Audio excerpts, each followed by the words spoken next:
What happens often online, as I'm sure you know, is that there's this kind of confirmation bias thing that gets kind of reinforced because not just algorithms and the actual technicality of it and how the internet works and functions and a lot of the platforms that we use to communicate.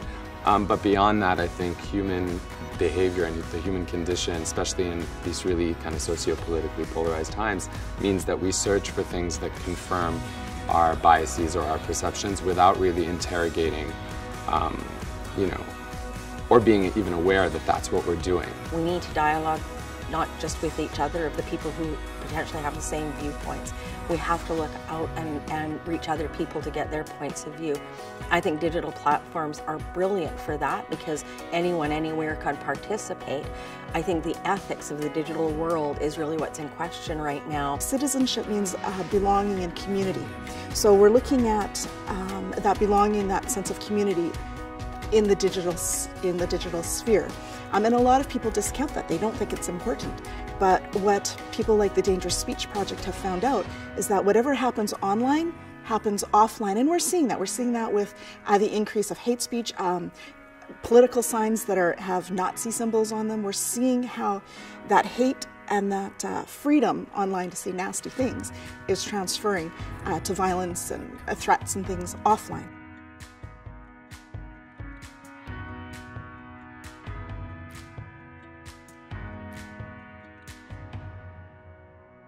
I didn't used to be involved at all. I was busy living my life as a single mom of 4 kids, and I would just skip over all the hateful questions because it was time consuming and I figured it was the vocal minority. Certainly there's a lot of hate.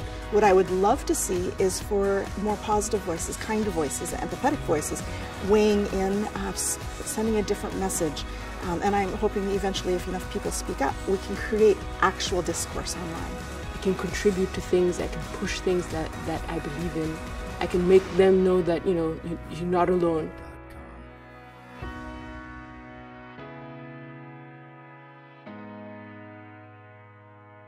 So we have to create those forums, but it's the responsibility of all of us to break down the barriers and really call out the people who are not using it in the appropriate ways, kind of en masse.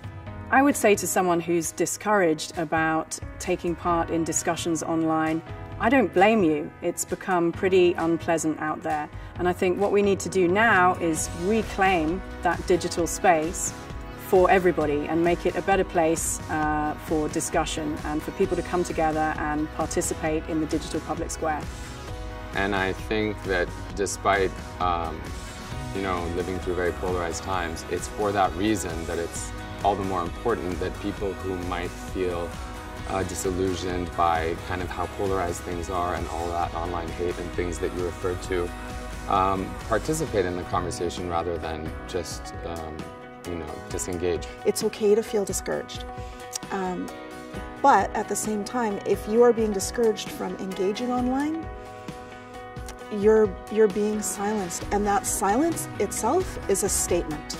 So if you're already putting out a statement anyways, why not make it one that you are supportive of, that you want to talk about? Just being really aware of the digital spaces we're in, and don't be that person that does withdraw when you're a person that has some social equity. What I love today the most, I think, is seeing how many people are inspired to take action.